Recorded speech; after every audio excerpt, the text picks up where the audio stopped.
thoughts be quiet.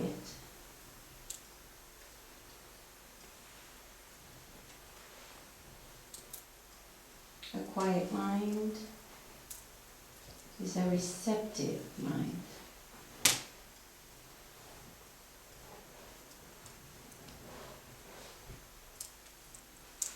Course in Miracles begins with the description that a miracle is a change of perspective on love, thought system based on hate, separation, resentment, scarcity, and we make a transformation into a thought system based on love, unconditional love, the extension of ourselves to every single aspect of creation with perfect flow, without any fear, without any obstacles. This is our aim. But first, a little work is required from us. The Course says a little bit of willingness is required. And that bit of willingness simply is saying that the willingness in your mind has nothing to do with the physical aspect of you, the physical aspect of your life. This little willingness has to do with the willingness in your mind or in your heart. It's not in a physical place, it's an abstract place in yourself when you choose to have happiness be your function here and nothing else. In order to achieve our total function here, we need a bit of mind training. This is why this is called a course. It is a course in mind training. Today we will start a whole new journey together for those who are willing, for those who want to have happiness as their only function here. Today is the first day of that journey through A Course in Miracles. So I was asking this morning, I had a really busy day, and I was saying, oh gosh, I speak to my inner teacher. Yes, many times I call my inner teacher Jesus. Sometimes I call him the Holy Spirit. Sometimes I just say, love, give me a sign. Let me know what it is that I need to know today, what it is we need to look at today. And it came to me very clearly, and I was very surprised and happy that I was instructed into chapter 1. And I was telling my daughter, I've never started a Course in Miracle group on chapter 1. This is the first time. And I'm delighted. This means somehow, to me, it's a symbol of commitment. It's like starting first in the first place, taking the first steps. So the Course offers us 50 miracle principles. It's like 50 ideas that if we could just take one in completely, our world would change. But it might take 31 chapters and 365 lessons, plus the manual for teachers, for us to take the decision that our only goal is to be happy. But the 50 principles might help. So I'm going to run through some of them, not all of them. And those of you who don't have the book yet, if you're interested, please, in those little cards that I gave you to sign your name in, leave me a note that says, send me the electronic book, and I will do that for you. So you can read it and look at it if you don't have the book. So I'm going to go through a few of the principles, and then we're going to move them so we can have an experience of what the Course in Miracles can truly do for each one of us. It is a practical course. It does not depend on me as a teacher of God, which is what the Course calls anyone who decides to be a teacher. In the Course, you don't have to be certified by anything external from you. You are certified as a teacher of God when you've decided to devote at least 1 year of your life to doing the lessons and allowing them to transform you. So this is how it works, very simple. I may only be a shining light from where I am to show you that some of us can do this and it works for us. There's another shining light over there, a younger one who's already done her lessons too, a quieter one, but yes. So this is how the course works. That's my daughter, and she's done the course for all her life now, basically. So actually she's an advanced teacher. I would say I haven't done it for that long, but she has, so it's wonderful. Now, I will run through some of the miracle principles as a means of inspiration for each one of you, and as they resonate for you, and confirmations or doubts pop into your awareness for you, please do come forth and share them with us. The first one of the principles says, there is no order of difficulty in miracles. And please do not take this principle lightly, because it entails the release of the thought system based in the ego's manual. In the ego's manual, yes, there is an order of difficulty in miracles. There are some that are more difficult and there are some that are very simple. In the Course, it's basic that we open our minds to the idea that there is no order of difficulties. No miracle is better or worse. No miracle is more important or less important. Any idea that is not perfect peace in your mind is a hindrance to the experience of your natural inheritance, which is the joy and the happiness in your heart. So this can be a major illness that you're needing a miracle for, or perhaps it's just a cavity in your tooth. Both, in their own way, require a miracle, because both, in their own way, are hindrances to the experience of peace now.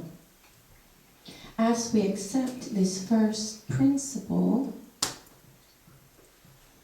our mind begins to shift from the idea of separation and many causes and effects in our lives to an idea that says there is only one error and there is only one correction. In the Course, one error is the idea that I have separated from my source, and thus from the rest. The correction is the coming back to the memory that I am one with every single aspect of the divinity of life. So it says, there is no order of difficulty in miracles. One is not harder or bigger than the other. They are all the same. They are all expressions of love at its maximum. What is important about the miracle as you request it is to realize that it is always you who is requesting the miracle. For young students of the Course, many times people will say, oh, I offer you a miracle. And there's a sense of, you are in such trouble that I offer you a miracle just for you. It has nothing to do with me. As we work through the principles of miracles, we begin to discover very easily that anything that is happening in my world, anything happening right on this screen that I see, belongs to me. So it is always me, the projector. It is always me in need of a miracle. A miracle as a change of perception. If I cannot see perfect peace, then it is me who needs to change the movie in my projector. So we are being trained to be receptive to changing this movie in my projector, instead of projecting the guilt or the suffering outside. Sometimes when we project it outside, we feel that we are free of it. And it will only come back to you because you are the projector. You are the one observing that screen.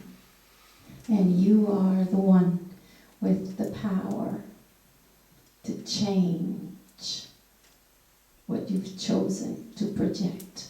And this you will do with the help of your mind training through the Course in Miracles. And then we have a second principle, and it says, miracles as such do not matter.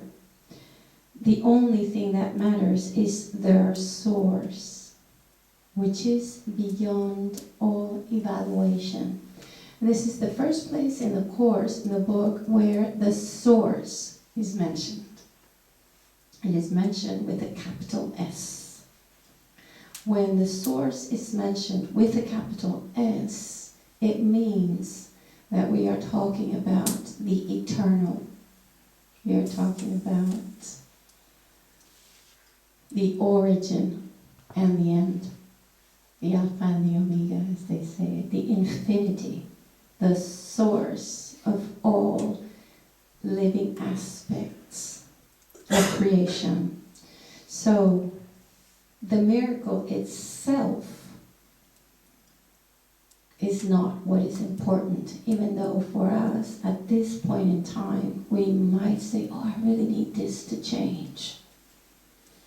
But what is true about the miracle and us miracle workers is that when a change of perception happens, when the miracle actually happens, the only experience that can truly point to the miracle is the love, because they come together. The miracle happens and the expression of love is experienced in quietness and stillness. There is a change in my perception. I no longer want to see this as I saw it. I want to see peace instead of what I saw. And as I open my mind to the miracle, this is what will happen for me. And this is what I will see. Peace instead of whatever it was that I thought needed changing. So it's the love that makes the shift, that is important. And your little willingness comes simply from the fact that you no longer want to defend what was not peace. You no longer want to stand out and stand up for your hatred, or for your pain, or for your illness, or for your idea of separation. The little willingness has to do with, yes, I am willing to accept a miracle in my mind, for I have seen that I am not at peace. If I am not at peace, I've made a little mistake in my choosing, and I can choose again. If I choose again, I will allow my Holy Spirit to make all the corrections I may need so that the consequences of my wrong choices are released and I may be taken to the arms of peace. This is the order of miracles. Does it make sense? Mm-hmm. Yes? Thank you. Yes, it makes a lot of sense to me too. So, the third miracle, it says, miracles occur naturally as expressions of love. So it says, if they are not happening daily, then something needs correction. You know how in your everyday life you go about your life and then you have an interaction with someone and you see them being particularly kind and you are surprised by the love. This must have happened to you. I think it happens to everyone. Not every day, maybe, but it happens. And this is a miracle. A miracle is simply a shared expression of love. A change in your mind where, for a moment, there is no separation between you and I, and there's just a very warm, calm, quiet love. So the miracle is a natural expression of love, and it should be happening all the time. It says, the real miracle is the love that inspires them. In this sense, everything that comes from love is a miracle. Once again, a miracle is needed only until we accept the absolute love that we are, so that we may be extended onto the world and the miracle will no longer be needed.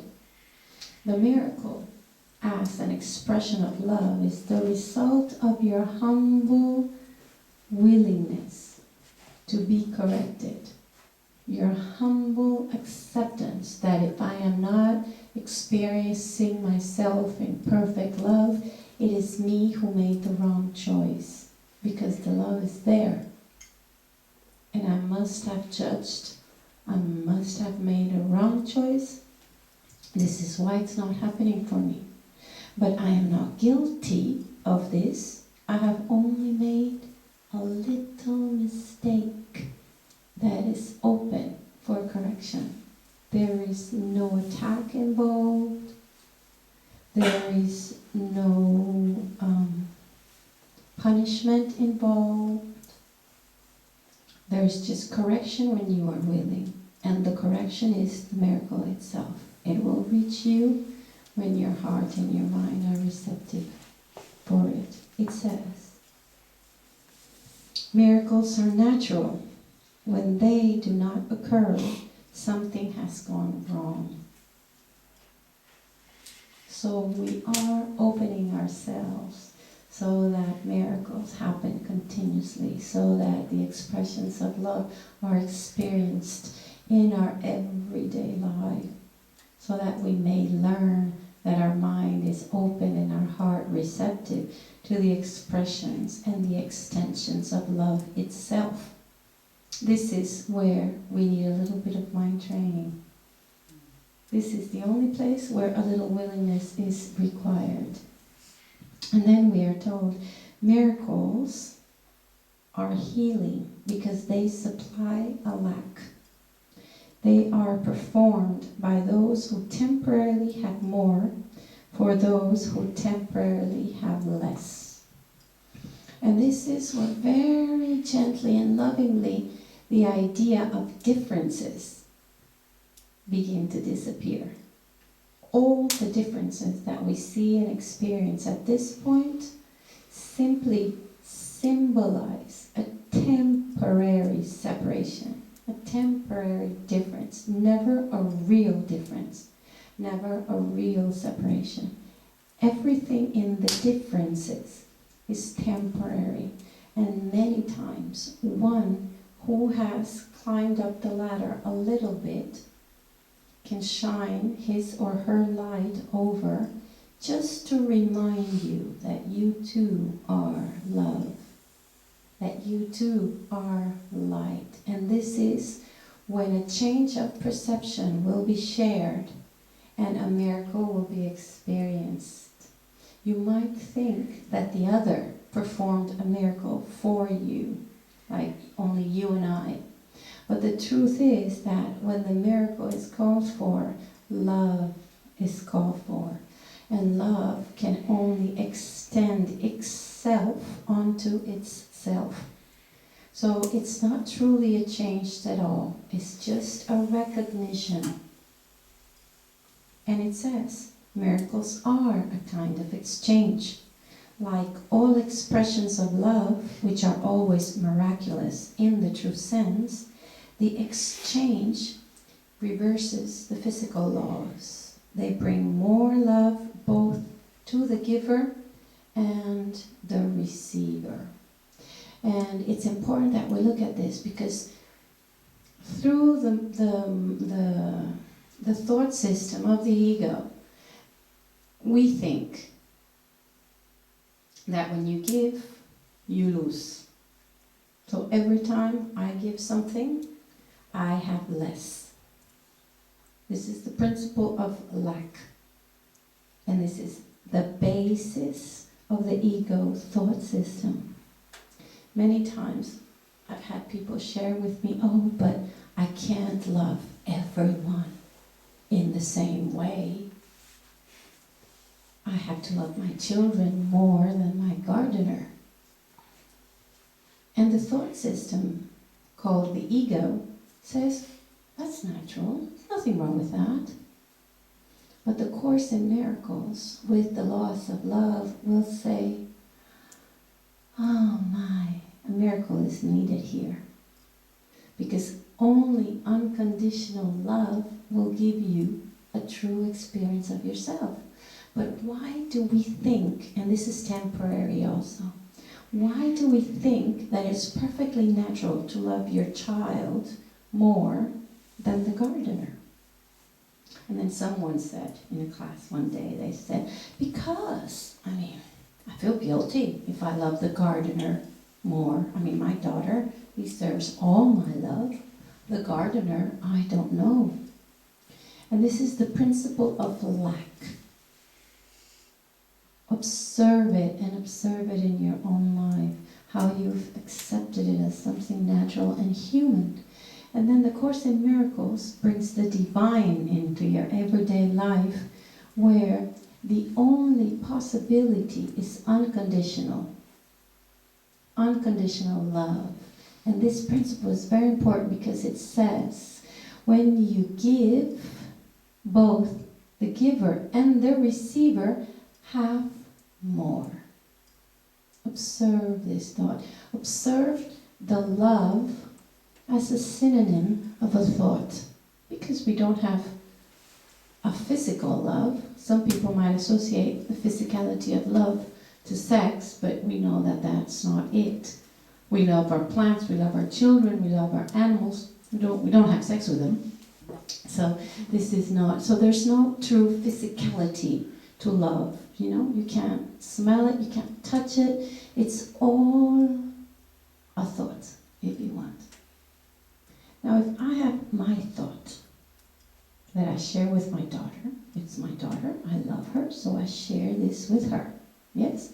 But then this girl just came today, I'd never seen her before. And I allow this thought to extend to her. Would you say there's less of that thought, or is there more? There's more, isn't it?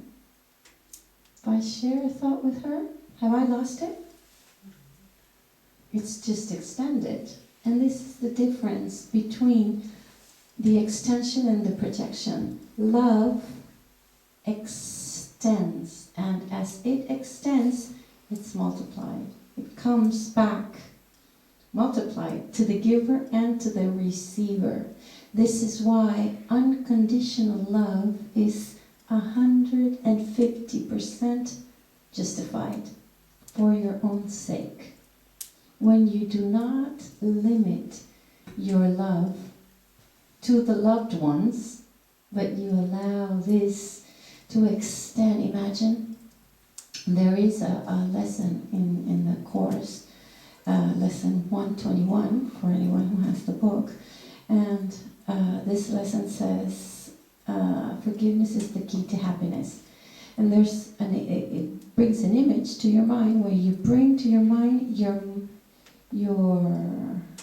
worst enemy, or just simply anyone you want to ignore, anyone you don't want to love. And you allow yourself to bring a light into this character and let the light expand. And make of this enemy a shining light. And then you bring into your mind your most loved one. And you let this light extend. And it's funny enough, for many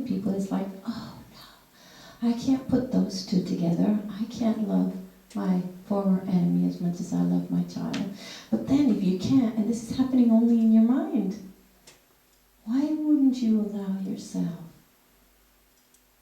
for the love to extend? It is only because the principle of scarcity is still pumping for a little while in your mind. The principle that says, if I give, that which I give is lost for me. And we're making a shift. We're going from that principle to the principle of miracles that says, miracles are a kind of exchange. Like all expressions of love, which are always miraculous in the true sense, the exchange reverses the physical laws. The physical laws are the ones who speak about giving and losing. I gave you my water, I no longer have my water. This is physical. This is the laws of the physicality. And yet, in the laws of the true miracle, the laws of love, the miracles bring more love both to the giver and to the receiver. So this is one of the major principles in the Course that we are called to accept in our hearts. And then it says, prayer is the medium of miracles. And this is a big one. Someone told me, oh, I don't know how to pray. And the Course in Miracles does not offer you any prayers, as in a set of sentences altogether. But it does offer you and stimulates you, inspires you to have direct communication with your source. This is what the Course calls prayer.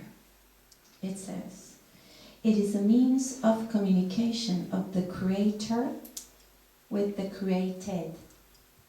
Through prayer, love is received, and through miracles, love is expressed.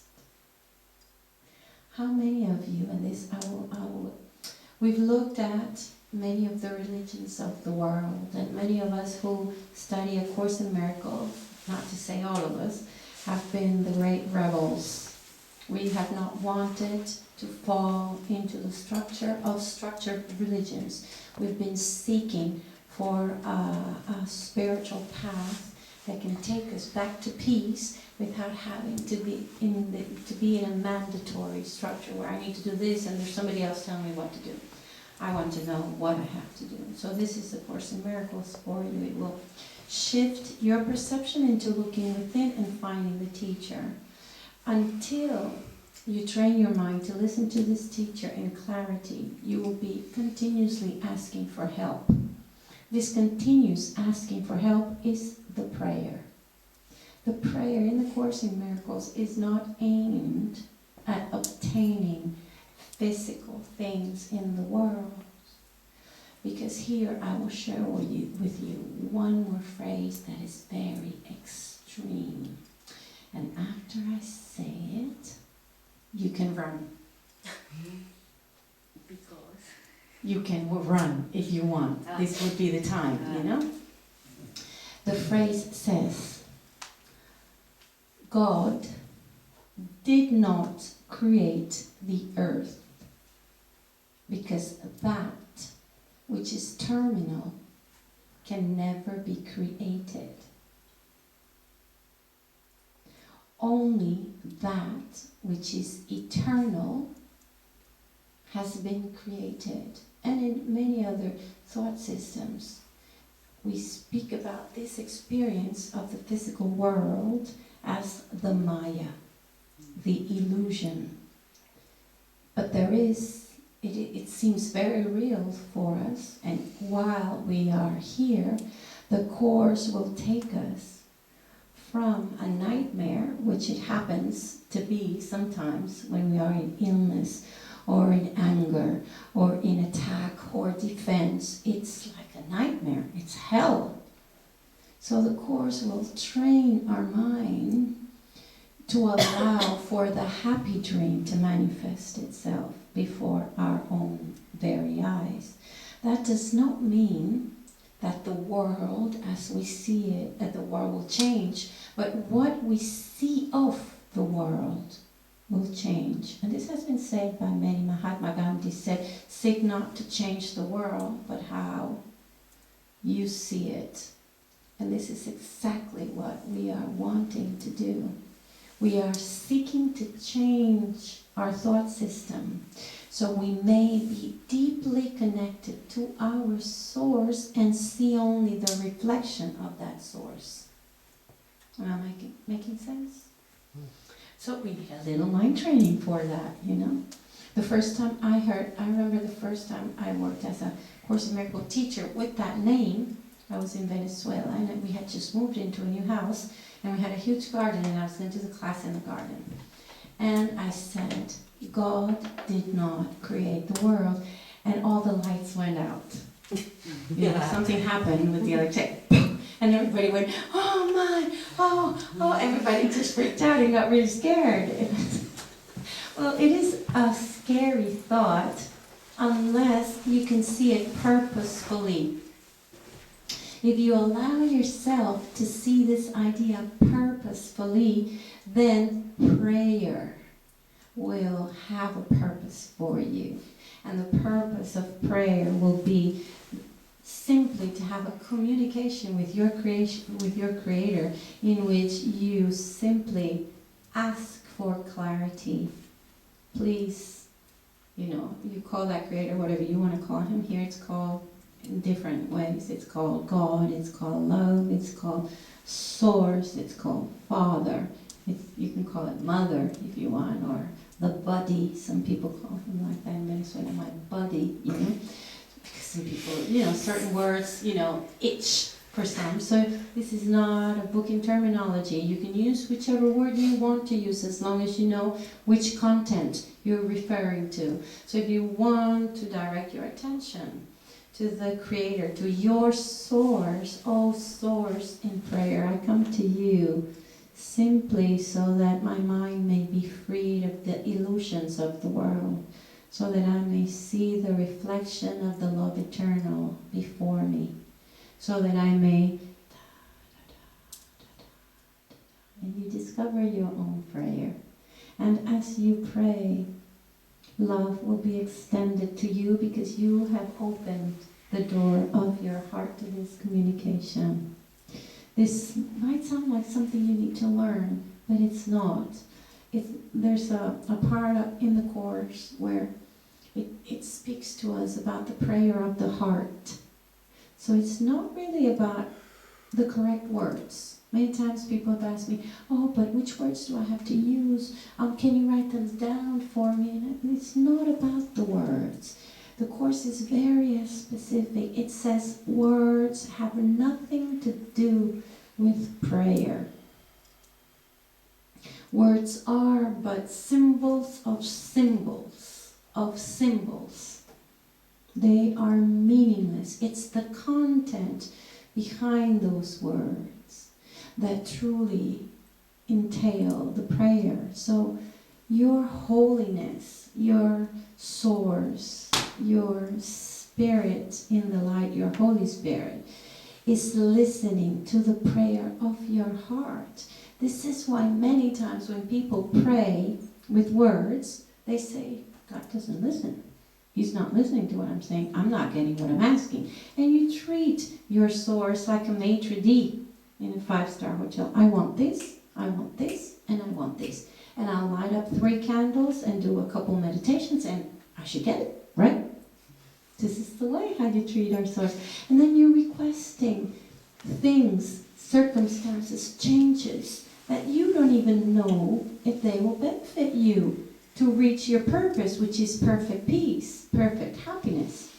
So we will discover how to pray the prayer of the heart many times. And this is, if you observe how you feel when you think, oh, I need a new house, for example.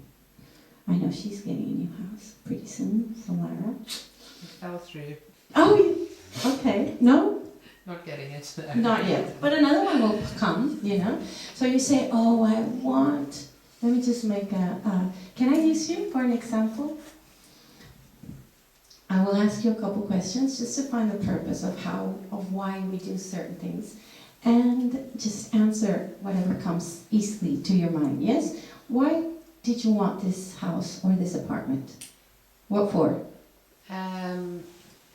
Quickly. To have something which is really mine. Okay, to have something which was really mine. What for? To make home. To make home. Oh, what for? To feel at home. What for? Why would you want to feel at home? To Quickly. feel homeless. Yeah, that's how you feel, but why would you like to feel at home? What for? What's the purpose of feeling at home?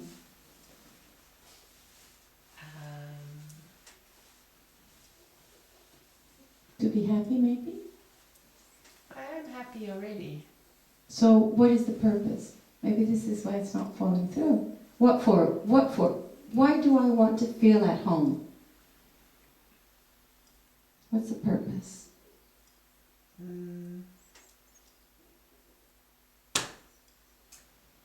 To relax. Okay. Why relax?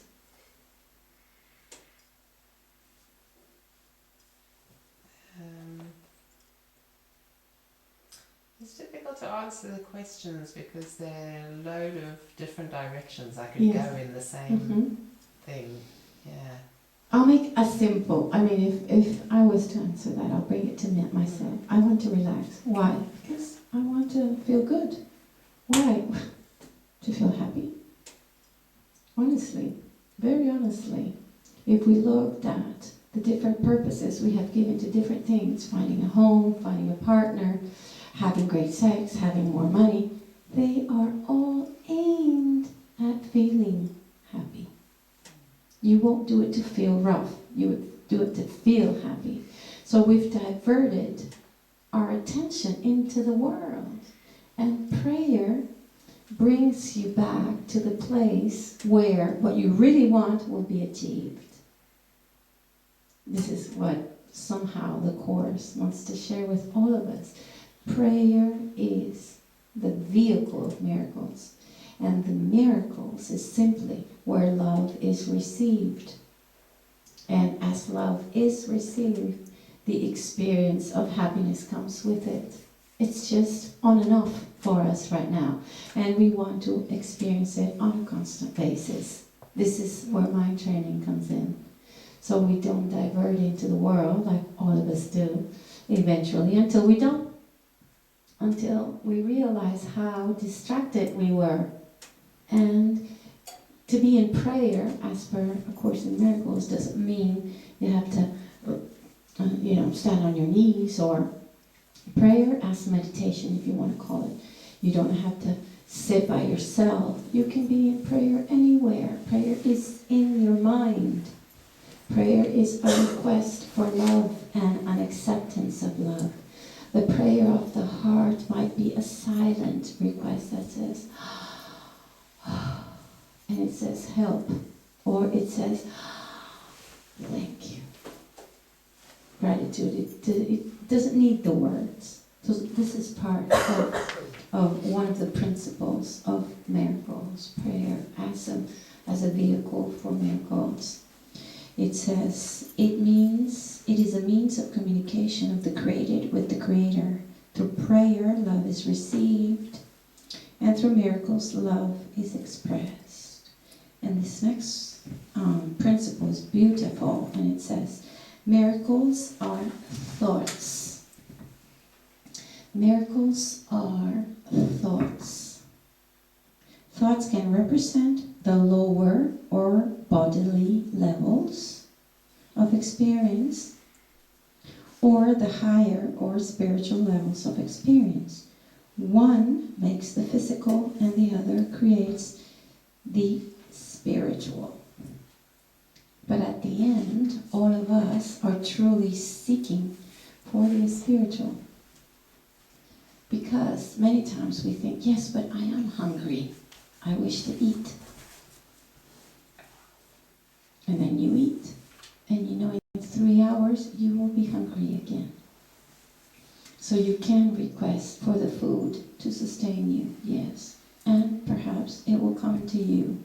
But if you are a trained and disciplined miracle worker, you will know that the greater clarity will come when you are able to request simply the release of all your bodily needs. So you may live in peace, and may not your happiness be hindered by a bodily needs. Because sometimes it's hunger, sometimes it's sleep, sometimes it's the need for sex, sometimes it's the whatever bodily need you may have. And sometimes you have all of them. This must have happened to you. I'm sleepy, I'm hungry, and I need to pee. And then you have all these demands. And it's very stressful. What if you could release all the bodily needs? Pray to be released of the experience of all the bodily needs, so that your peaceful state of mind may never be compromised. Doesn't mean that you don't eat, or you don't sleep, or you don't do what you have to do. It simply means that that will not interfere in your experience of happiness. Am I making any sense? Mm-hmm. So, we have other miracles. Well, there's 50. I won't go through them all. I'll just go through a couple more. It says, miracles transcend the body. This one I really like, because it's very linked to that mantra that we heard earlier on. It says, I am not a body. I am bliss. It says, they are sudden shifts into invisibility, away from the bodily level. That is why they heal. And this is where healing takes on a different definition. The healing is not in the realm of the physical. It may reach the realm of the physical if it is useful for your plan, for salvation, for the absolute healing of your mind. But the miracle happens in the mind. It transcends the body experience. Someone recently was asking me, and this is my personal sharing, it's not written in the book, but it's come to me many times, because I have many friends who study the Advaita Vedanta and the teachings of the Hinduism. And someone was talking to me about Ramana Maharshi, and they said, oh, but this guy was enlightened, but he had bone cancer. And I said, well, I've been lucky enough, I've been grateful enough to meet someone who was a Ramana Maharshi direct disciple. And this person told me that when they came before this teacher of God and sat in his presence there, laying down on the couch or wherever he was laying, he could not move very much because he was very fragile in his bone structure. And when you were sitting before this man, there was such joy. There was such a presence there that the immediate teaching was, I am not a body, I am free, I am still as Spirit created me. Even though there was a body, the disidentification to the body was the perfect teaching, and it wasn't even through the words, it was through the experience. So when we speak of the miracle in the Course in Miracles, it transcends the physicality. We are not seeking, and this might be a little disappointing for some, because as we live in a Catholic country, and we are very much influenced by this religion and similar religions, the miracle always has to do with the correction of the physical problems. Not that many people within these religions aim at the miracle in the mind, the experience of true peace and joy. It is the physical miracle that is always sought for. And it's not, you have to go, Clyda? You have to go? Yeah, I want to try in English, but it's very difficult for me. I come in Spain. Okay, in Spanish. And if you want to sit down here, it's more comfortable. Yeah, I see you. And a kiss for all. I'll see you. Come on Thursday, Yeah, Claudia. in Sedano. Okay. Yeah. Thank you. Bye.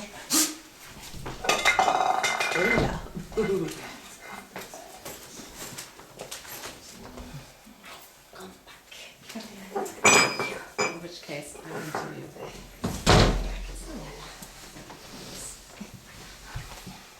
Thank you.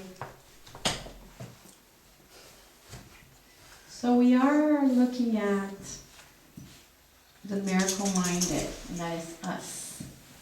The miracle-minded, those of us who have accepted the miracle in our mind, are those of us who have accepted a change of perception. We are no longer defending our ideas. We are letting them go with a little bit of willingness. So we may be corrected. This is not something you do by yourself.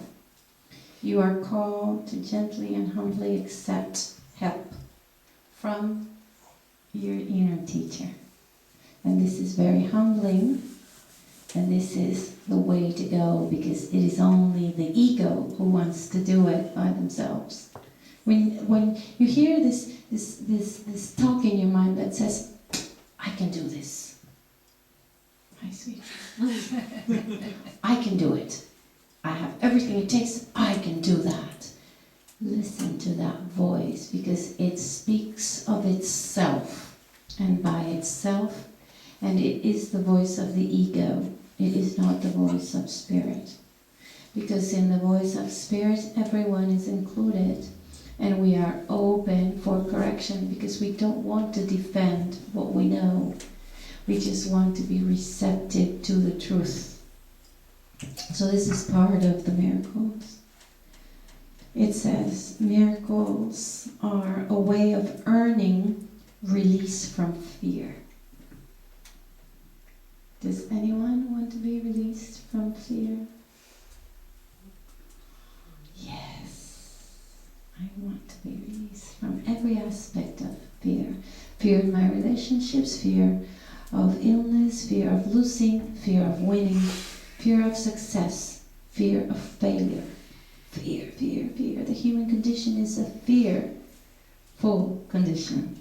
So it says, miracles are a way of earning release from fear. Revelation induces a state in which fear has already been abolished. Miracles are thus a means of revelation, and revelation is an end. These are just words, and you'll become more and more acquainted. Thank you. Okay, my English isn't yet really good now. Acquainted. I will become more, you guys all, and me, will become more and more acquainted with these words that are very coarse. Sorry, I didn't say it right, did I? There's no N at the end. There's no N. Okay, acquainted.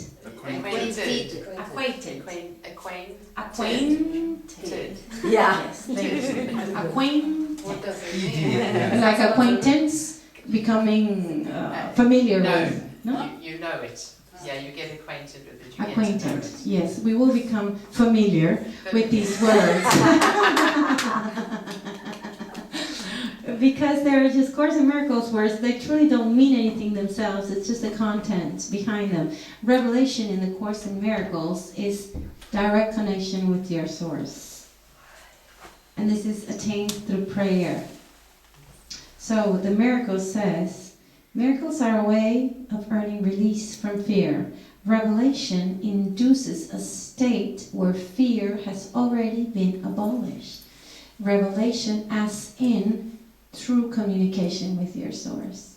For some time, this will be happening little by little. Maybe once, maybe twice, maybe every whatever, the revelation. it doesn't reveal anything in the world. It doesn't give you information. It simply gives you a kind of information, but it's something that you already knew and you had forgotten, which is the truth about yourself, but there's no words to it. There's just an instant where all fear is abolished, because an instant where you automatically know there's nothing to fear. You are not a body. And this is a maya, an illusion. This happens through revelation. And revelation comes to you through prayer. So, yes, many people come to the course and they have no idea that prayer is so useful. Meditation is magnificent to quieten the mind.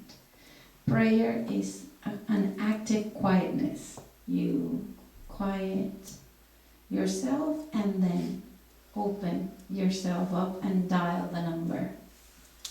So you may have a direct communication. And we are told miracles are expressions of love, but they may not always have observable effects. And this one is important, and this is where we're going to stop, just to take a break and then do the introduction around. It's important to realize how much we want the effect in the physicality of our world. We want to see it. I want to see that almost dead flower open up like that. I want to see a wound closing, especially with all the special effects in movies now, you know. I want to see it happening. And yet, it's not of you, and it should never compromise your devotion to truth. The miracle is always happening. When you are willing, the undoing of the error in the mind is happening. It may not always have immediate observable effects. Every time you are willing to accept correction in your mind, a miracle is happening. Every time you are honest with yourself and you say, I need a miracle. Because I'm not at peace. So I need a correction. This is the key. If you're not at peace, you need a miracle. If I'm not at peace, I'll ask for my own. It's my responsibility and how I feel. Many times when I request this miracle, it's happening, and I'm not seeing it here immediately. And I'll share a story with you. This was a personal story happening to me many years ago, and you will understand how the miracle works. I have a very dear friend who's a daughter, like a sister, not a daughter, like a sister to me. And she has a sister herself who looks very much like her and does what she does, works, it has the same job. And, this is the new lady, yes. Yes, come in.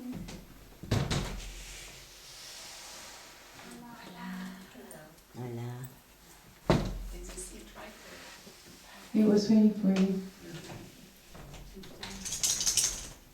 Thank you. Hola. So, this lady, my friend was very upset at her sister. They hadn't talked to each other for about 15 years because her sister had been copying. They're both artists, and one had been copying the other, and she was very mad at this, you know. And I didn't know her sister, but I knew the pain my friend felt, and I was like empathic with that. Oh yeah, your sister's such a terrible person. For a little while there, I kind of felt that, and I said, I need correction. One day after a class, it wasn't very late at night, and I was hungry, and I didn't feel like going home, so I went to a restaurant where a couple of musician friends were playing. And I said, I'll have a tea or a coffee there and listen to them a little while, and then I'll go home. And I did that. And one of my friends told me, oh, you know, your friend's sister is up there. The restaurant had a second floor. Really? Because they knew about this feud, family feud. Oh, okay. I listened to my friends for a little while longer, and I see this woman coming down the stairs, and she looked exactly like my friend. It was like they were twins, at least to my eyes. It's the only time I saw this lady. And she came down, and she walked, she smiled at me, and she sat exactly where I was sitting, because I was sitting in the bar. She said, hi, and I said, hi. And I knew who she was, she didn't know who I was. And I looked at her, and I felt a rush of anger. And I thought, how mad is this? How crazy is this? It's the first time I've seen her. She's not in my life, and yet, in my thoughts, I'm attacking her. And I prayed there and then. And I said, oh gosh, may my mind be released of this emotion. May I see only truth and perfection. If I don't see peace and perfection, I have made the mistake, and I now accept this correction.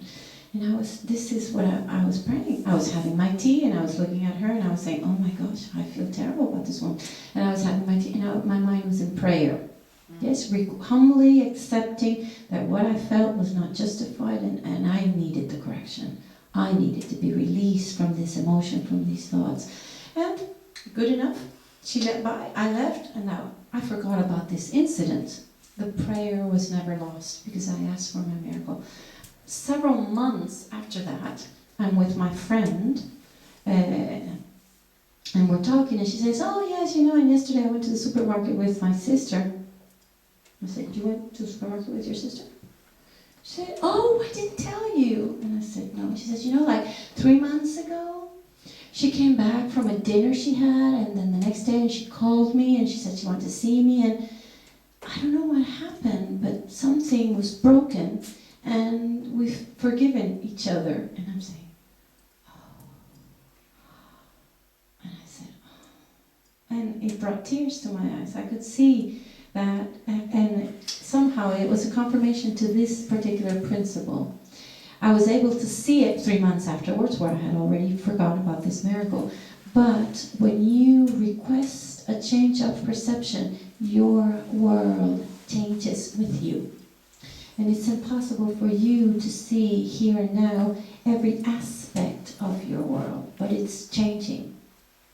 Because you've decided to no longer live in conflict. Because you have made the choice to give more importance to peace of mind than to resentment or hatred or separation. So you may not observe the effects, but may you be sure that the miracle is happening. So, pardon? Smoking break. Yes. I think it's time. I felt it too. I don't smoke, but yes. Let's take a break, and then we'll do a little bit of introduction to set this information in.